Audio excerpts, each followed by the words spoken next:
Alam mo, minsan, hindi naman yung big challenges ang nagpapabagil sa atin, kundi yung mga maliliit na distractions na parang wala lang. Yung tipong nag-work ka na sana, pero bigla kang nag-check ng phone mo. Tapos ayun, lumipad na yung oras. Minsan, simple lang yung reminder. Konting sacrifice ngayon, masayang bukas, and totoo talaga yan, small adjustments lang, pero ang laki ng impact sa focus mo. And hindi mo kailangan ng big sacrifice para umusad. Kahit 10 to 15 minutes a day lang na pag-aaral, pagbabasa, o pag-practice ng skill. Laking bagay na yan.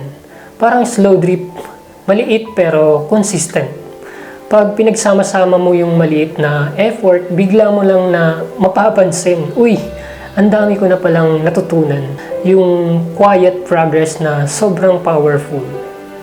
Yung comfort zone mo, minsan sobrang sarap, pero siya rin yung kalaban. Kasi hindi lang yung physical comfort, pati mental comfort din. Yung ayaw mong harapin yung task kasi nakaka-pressure, or yung dinadaan mo sa mamaya na kahit kaya naman ngayon.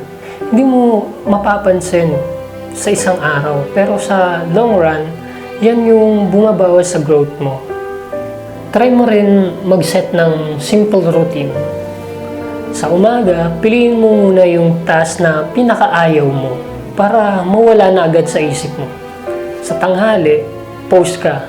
Tanungin mo sarili mo kung may kailangan ka bang i-adjust. Sa gabi naman, kahit konting reflection lang, like, ano ba nagawa ko today na proud ako?